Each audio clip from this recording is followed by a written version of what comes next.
మనకు తెలుసు రవితేజ గారు ఫామ్ లో లేరు అని. అండ్ ఎన్ని ప్రమోషన్స్ చేసినా కూడా ఈ రోజు మార్నింగ్ వరకు కూడా ఈగిల్ పైన ఎటువంటి హైప్ గానీ బజ్ గానీ క్రియేట్ అవ్వలేదు. అండ్ మొత్తానికి నేను మూవీ అయితే చూడడం జరిగింది. అండ్ ఎలా ఉంది అంటే పర్లేదు, ఇట్స్ గుడ్. బట్ ముఖ్యంగా మీరు గమనించాల్సింది ఏంటంటే ఇట్స్ నాట్ బ్యాడ్. సో చూడండి మూవీ థియేటర్ లో. ఇప్పుడు డీటెయిల్స్ లోకి వెళ్తే eagle movie trailer and promotions మనం ఫాలో అయితే తెలిసిపోతుంది. ఇది ఒక లార్జర్ దెన్ లైఫ్ స్టోరీ అని, ఇంటర్నేషనల్ పాలిటిక్స్, ఎస్పియనాజ్, క్రైమ్, మాఫియా ఇలాంటి థీమ్స్ తోని డీల్ చేస్తుంది అని. అండ్ ఈ మూవీ డైరెక్టర్ వచ్చేసి Karthik Ghattamaneni. Is a good man and a competent man. Eagle గురించి చాలా ప్రెప్ వర్క్ కూడా చేసిర్రు అని మనకి రిపోర్ట్స్ వస్తా ఉండే. కానీ ఎందుకో కన్విన్స్ కాలేకపోయినా ఈగల్ పైన. ఏజెంట్, గాంధీవదారి అర్జున, గోస్ట్ ఇలాంటి సినిమాలు క్రియేట్ చేసిన భయమేమో ఇంకా అది మరి. బట్ ఫార్చునేట్లీ ఇందాక చెప్పినట్టు ఇది బ్యాడ్ మూవీ అయితే కాదు. అఫ్ కోర్స్ ఫ్లాస్ ఉన్నాయి, కానీ కార్తిక్ ఘట్టమనేని ప్రిపరేషన్ ఈ మూవీ బిగ్గెస్ట్ యాసెట్. లేజీగా చీప్ గా అనిపించదు మూవీ. అలా అని ఒక అద్భుతం చూస్తున్నామని కూడా ఎక్కడ అనిపించదు.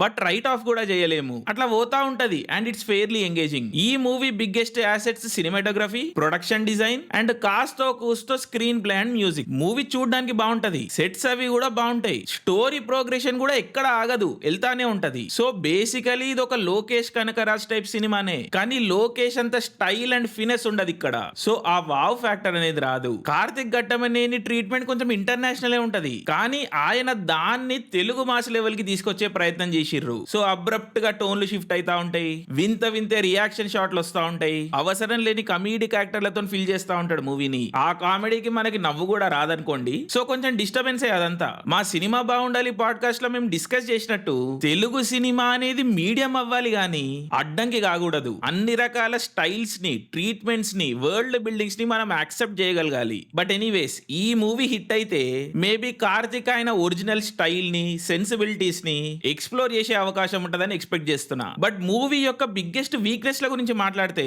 అవి డైలాగ్స్ అండ్ ఎమోషన్స్. అంటే తప్పుగా అనుకోకండి, డైలాగులు వింటున్నప్పుడు బానే ఉన్నాయి కదా అనిపిస్తా ఉంటాయి, కానీ సరిగ్గా వింటే ఏమాత్రం అర్థం పర్థం లేకుండా, సీన్ కి సంబంధం లేకుండా వింత ప్రాసతోని ప్రవచనాల లాగా డౌన్ రైట్ సిల్లీ ఉంటాయి. అఫ్ కోర్స్ ఒకటి రెండు చోట్ల హిట్ అయితాయి, బట్ ఓవరాల్ ఇన్ఎఫెక్టివే. అండ్ మూవీ ఇమోషనల్ కోర్ ఏదైతే ఉందో అది అస్సలు వర్క్ కాలేదు. కావ్య తాపర్ ట్రాక్ చాలా హర్రీడ్ గా తీసినట్టు అనిపిస్తా ఉంటది. సో మన హీరో ఏది ఎందుకు చేస్తున్నాడు అవేవి ఫుల్లీ కన్విన్స్ కాము. బట్ యా తెలుగు సినిమా ఇంకా హీరోయిన్, ఇమోషన్స్, మోటివేషన్స్, జస్టిఫికేషన్స్ ఇలాంటి చిన్న చిన్న విషయాలు మన ప్రయారిటీ కాదు. హీరో, మాస్ అవే మన ఫోకస్. అండ్ యా మాస్ మహారాజా మరి మాస్ వండిచ్చిండా అంటే సరిపోయేంత కాదు అని చెప్పాలి. మిగిలిన మూవీ అంతా అండ్ మిగిలిన యాక్టర్స్ అందరూ చాలా ప్రిపేర్డ్ గా ఏదో చేస్తున్నాము అన్నట్టుగా ఉంటారు, కానీ రవితేజ మాత్రం చాలా క్యాజువల్ గా అటు ఇటు వచ్చిపోతా ఉంటారు. నేనింతేలాగా ఈజుతో చేయడం వేరు, ఇక్కడ ఈగుల్లో మాత్రం చాలా క్యాజువల్ గా చేస్తున్నట్టు మనకు అనిపిస్తా ఉంటది. సో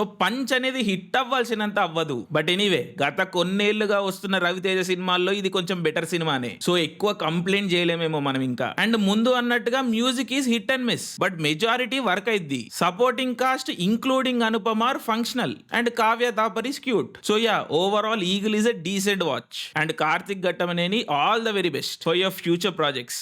జై హింద్.